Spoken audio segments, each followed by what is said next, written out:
Le ministre des Enseignements secondaires, en collaboration avec le Minpostel, la CRTV, l'UNESCO et l'UNICEF, a développé une plateforme d'enseignement à distance pour les élèves du secondaire au Cameroun. Une série d'enseignements dispensés par des enseignants de qualité pour les élèves du secondaire.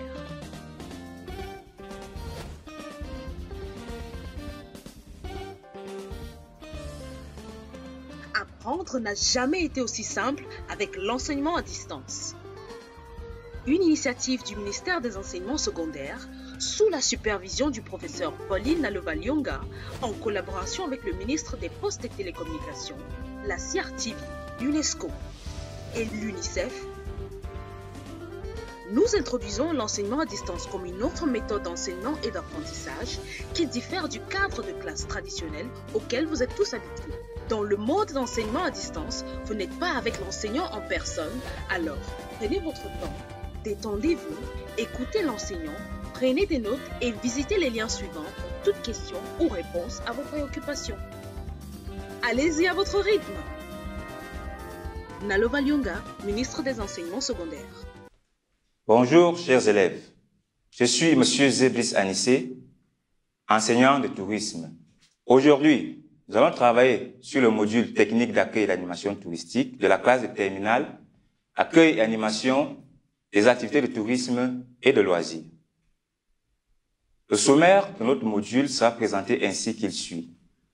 Nous allons commencer par une session introductive qui va nous permettre de présenter de manière générale le module, de présenter les objectifs du module et d'évaluer les prérequis qui vont vous permettre, n'est-ce pas, d'acquérir de nouvelles connaissances qui vous seront présentées au cours de cette leçon.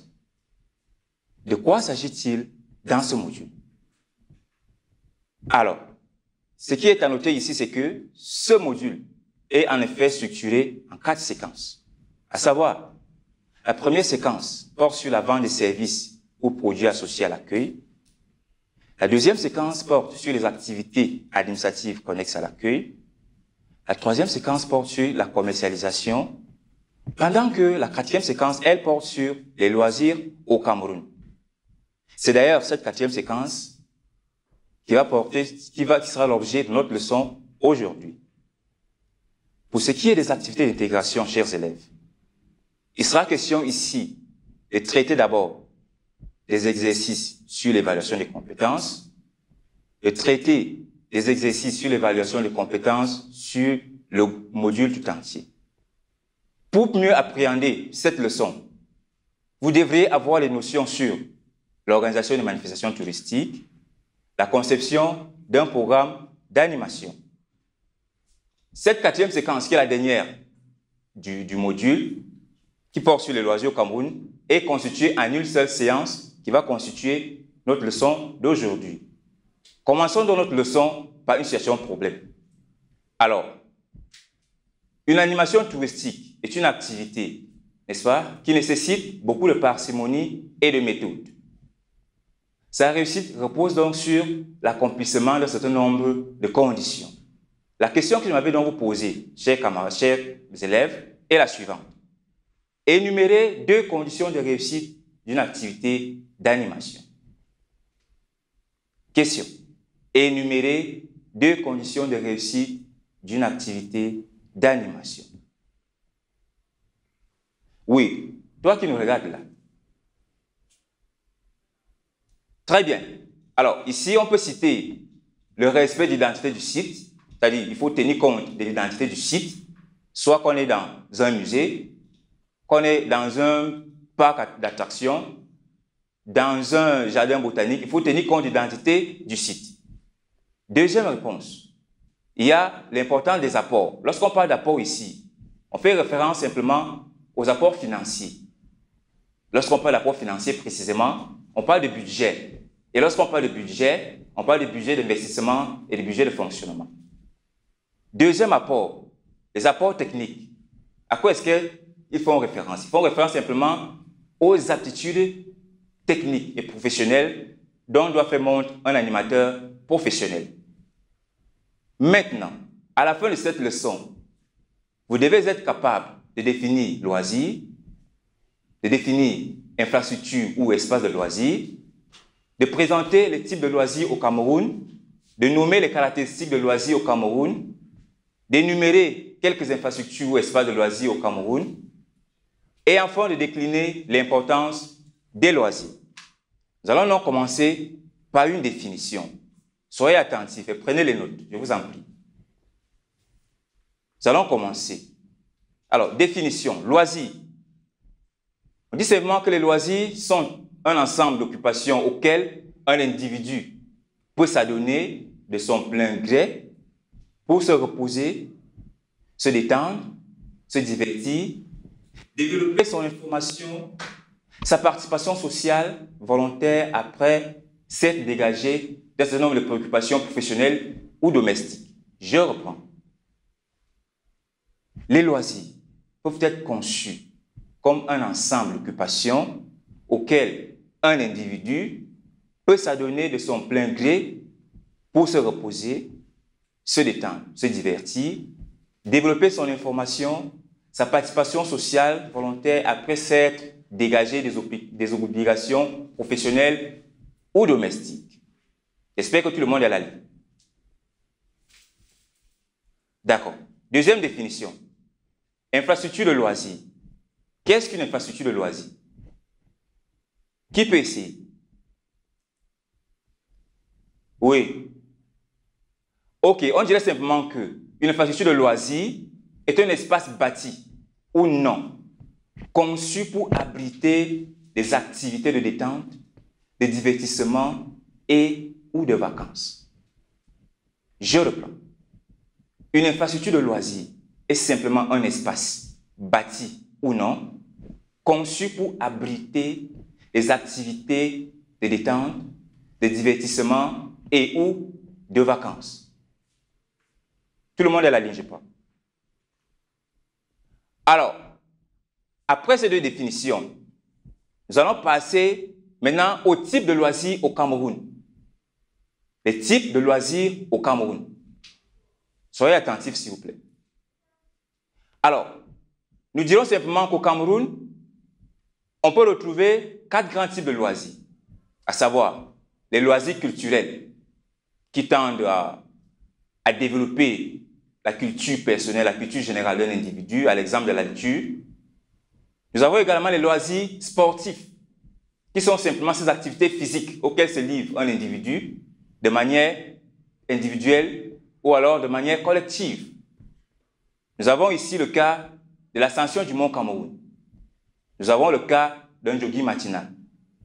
Nous pouvons également retrouver les loisirs créatifs, qui sont simplement cet ensemble d'activités auxquelles se livre un individu pour prouver sa créativité, pour faire montre de sa créativité. On peut noter ici l'exemple, je vous en prie, de la fabrication d'objets d'art. C'est-à-dire un individu qui se livre à la fabrication d'objets d'art pour son propre plaisir. Pas pour vendre, pas pour se faire de l'argent, mais seulement pour se faire plaisir. Nous avons aussi les mouvements associatifs, qui sont simplement ce regroupement de personnes, d'individus à but non lucratif. C'est-à-dire c'est des gens qui se regroupent simplement pour passer du bon temps et se faire plaisir. Nous avons ici le cas des réunions, nous avons le cas des associations. Par la suite, nous avons les caractéristiques des loisirs. Qu'est-ce qui caractérise les loisirs? Alors, simplement, nous avons le caractère libératoire. Pourquoi le caractère libératoire? Simplement parce que on se livre à des activités de loisirs de manière délibérée, sans aucune pression, sans aucune contrainte. Nous avons le caractère désintéressé des loisirs. Simplement pourquoi? Parce que lorsqu'on se livre à des loisirs, ces activités sont sans but lucratif. C'est-à-dire que c'est des activités qu'on se livre, mais qui ne sont pas soumises à des fins lucratives. C'est des activités pour se faire plaisir. Nous avons également le caractère hédonistique. Non, ce n'est pas un groupe français. Le caractère hédonistique ici renvoie à quoi? Ça renvoie seulement au fait que on se livre aux activités de loisirs simplement pour se faire du plaisir, c'est-à-dire pour sa propre satisfaction individuelle. Et pour finir, nous avons le caractère personnel. Pourquoi? Simplement parce qu'on se livre aux activités de loisirs pour fuir les ennuis, pour fuir les routines. Dans la suite de notre leçon, nous avons les infrastructures de loisirs au Cameroun. Les infrastructures de loisirs au Cameroun. Bien sûr qu'il y en a. Faut pas... Il y en a. Alors, nous avons l'exemple des parcs nationaux, n'est-ce pas? Les parcs nationaux. Pour en citer quelques-uns, nous avons le parc de Ouaza, à l'extrême nord de notre pays. Nous avons le parc de Campoman, dans la région du sud. Comme autre infrastructure de loisirs, nous avons les parcs d'attractions. Exemple, ici, nous avons le parc de Kiriakides dans la ville de Yaoundé. Nous pouvons même citer, comme ça, le bois Sainte-Anastasie. Nous pouvons citer le bois de Mardok, du côté de Ngaoundéré. N'est-ce pas? Alors, comme autre infrastructure, nous avons les jardins zoologiques. Les jardins zoologiques, communément appelés zoos. N'est-ce pas? C'est-à-dire, comme vous dites jardin zoologique, c'est ce qu'on appelle zoo. Nous avons l'exemple du jardin zoologique de Mbok Betty à Yaoundé. Nous avons l'exemple du jardin zoologique du côté de Garoua. Par la suite, nous avons, comme autre infrastructure de loisirs au Cameroun, nous avons les musées. Nous avons les musées, il y en a plein au pays. Nous avons l'exemple du musée national dans la ville de Yaoundé. Nous avons l'exemple du musée ethnographique des peuples de la forêt à Yaoundé. Nous avons l'exemple du musée des civilisations de Tchang dans la ville de Tchang, dans la région de l'ouest de notre pays. Et pour finir, c'est-à-dire, ce n'est pas comme pour dire que ce sont les seules infrastructures, mais juste pour dire que c'est là où nous allons nous arrêter. Nous avons les monuments. Et comme exemple de monument ici, nous avons le monument de la réunification dans la ville de Yaoundé. Nous avons le monument Martin Samba dans la ville de Boloba. Nous avons le monument des cinquantenaires de la ville de Boya. Ces infrastructures ou alors ces espaces peuvent vous permettre de passer du bon temps, seul, avec des amis, en famille ou en association. Alors, présenter les types, présenter les infrastructures, présenter la définition des loisirs. Qu'en est-il de l'importance des loisirs maintenant? Pourquoi est-ce qu'on dit que les loisirs sont importants? Qui peut essayer? D'accord. Alors, les loisirs sont importants simplement parce que, premièrement, ils permettent une bonne santé émotionnelle et physique. Oui. C'est-à-dire, après une activité de loisir, on a une bonne santé, on ressent une bonne santé émotionnelle et même physique. Nous avons le fait que les loisirs rafraîchissent l'esprit. Oui, les loisirs rafraîchissent l'esprit. Comme autre important, nous avons le fait que les loisirs réduisent le stress. C'est-à-dire, nous savons qu'après une longue journée de travail, après des pressions familiales, après des pressions conjugales, lorsqu'on se livre à une bonne activité de loisir, dans un musée, dans un parc d'attractions, on réduit le stress. Et ça fait un regain d'énergie positive, bien sûr. Comme autre important, nous avons le fait que les loisirs constituent une porte d'interaction avec d'autres personnes, surtout ces personnes qui partagent la même passion que nous. Nous avons autre exemple. C'est-à-dire, les loisirs sont importants parce qu'ils sont une source d'ouverture d'esprit. Après une activité de loisir, on ressent un regain d'inspiration. C'est-à-dire, les loisirs nous permettent d'acquérir une inspiration dans notre quotidien. Les loisirs constituent une passerelle vers l'apprentissage. Pourquoi? Tout à l'heure, on parlait des types de loisirs. On a évoqué le cas des loisirs créatifs. Alors, lorsqu'on se livre à une activité de fabrication d'objets d'art, c'est-à-dire ça permet, n'est-ce pas, de prouver ou alors de passer par l'apprentissage pour atteindre un certain nombre de choses. Alors, chers amis, chers élèves, parvenus au terme de notre leçon, il est bien évident que l'on vérifie ce que vous avez eu à retenir au cours de la leçon. Alors, commençons par les définitions. Loisirs. Nous avons simplement dit que les loisirs sont des activités pratiquées pendant le temps libre, en vue de se détendre, se divertir ou de développer ses capacités. Les loisirs sont des activités pratiquées pendant le temps libre, en vue de se détendre, de se divertir ou de développer ses capacités. Autre définition, infrastructure de loisirs. On dirait simplement qu'une infrastructure de loisirs est un espace, bâti ou non, permettant d'abriter des activités de détente, de divertissement et ou de vacances. Pour ce qui est des types de loisirs, nous avons seulement dit qu'on peut retrouver les loisirs culturels, les loisirs sportifs, les loisirs créatifs. Et on a donné les exemples. C'est pas loisirs culturels, on a donné l'exemple de la lecture. Loisirs sportifs, on a donné l'exemple de l'ascension du mont Cameroun. Les loisirs créatifs, on a donné l'exemple de la fabrication d'objets d'art. Les caractéristiques des loisirs. Alors, on a donné le caractère libératoire des loisirs, le caractère désintéressé des loisirs, le caractère personnel des loisirs. Pour ce qui est maintenant de l'importance des loisirs, on a dit simplement que les loisirs permettent de rester en bonne santé, les loisirs permettent de réduire le stress, les loisirs constituent une passerelle vers l'apprentissage et que les loisirs rafraîchissent l'esprit. J'espère qu'on est sur la même longueur d'onde. D'accord. Alors, après avoir vérifié ce que nous avons retenu, il est maintenant important pour nous de pratiquer des activités d'intégration, c'est-à-dire de vérifier dans la profondeur si vous, maintenant, vous avez retenu quelque chose au bout de cette leçon. Première question, donc, que je m'avais posée.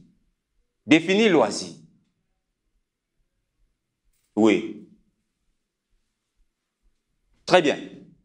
Les loisirs sont les activités pratiquées dans l'optique de se détendre, se divertir ou de développer ses capacités. Les loisirs sont des activités pratiquées dans l'optique de se détendre, se divertir ou de développer ses capacités. Question numéro 2. Citez 2 types de loisirs au Cameroun. Oui. Très bien. Les loisirs sportifs, les loisirs culturels. Question numéro 3. Énumérez 2 caractéristiques des loisirs au Cameroun. Nous avons dit qu'il y a le caractère personnel. On peut également évoquer le caractère libératoire. 4e question. Énumérez 2 infrastructures ou espaces de loisirs au Cameroun. Ceux qui ont été attentifs tout à l'heure ont pu suivre qu'on a évoqué les parcs d'attractions, on a évoqué les parcs nationaux. Dernière question. Nous avons que vous devez énumérer 3 raisons pour lesquelles les loisirs sont importants. Premièrement, ils luttent contre le stress. Deuxièmement, ils permettent de rester en santé. Et troisièmement, ils permettent de s'évader, de se libérer de la pression professionnelle, de la pression domestique. Alors, chers apprenants, parvenus au terme de notre leçon, je m'en vais comme ça vous laisser un exercice de consolidation parce qu'on ne va pas se séparer comme ça. Il faut bien que vous vous occupiez à la maison. Alors, ce que j'aimerais vous demander simplement, c'est de nommer un espace de loisirs dans chacune des villes suivantes. De nommer un espace de loisirs dans chacune des villes suivantes. Alors, écoutez bien. Première ville, Ebolova. Deuxième ville, Edea. Troisième ville, la ville de Kribi. Quatrième ville, la ville de Limbe. Je reprends. Ebolova, Edea, Kribi et Limbe. Et maintenant, après que vous ayez pris cet exercice, je m'avais comme ça vous présenter quelques références bibliographiques qui vont vous aider, n'est-ce pas, pour vos propres recherches à la maison, pour mieux approfondir ce qui a été dit en classe. Alors, nous avons le livre de Alain Corbin qui s'intitule « L'avènement des loisirs entre 1850 et 1960 », paru aux éditions Aubier, dans la ville de Paris, en 1995. Nous avons également les loisirs Wikipédia. Vous pouvez chercher dans Wikipédia. Et nous avons également l'article EduClub qui s'intitule « Les loisirs ». Sommes ainsi arrivés au terme de notre leçon, chers apprenants, qui est d'ailleurs la dernière du programme. Alors, je vous invite à traiter ce devoir. Nous allons nous retrouver lors de la prochaine séance pour traiter ce devoir, mais aussi pour commencer avec les séances de travaux dirigés. Au revoir.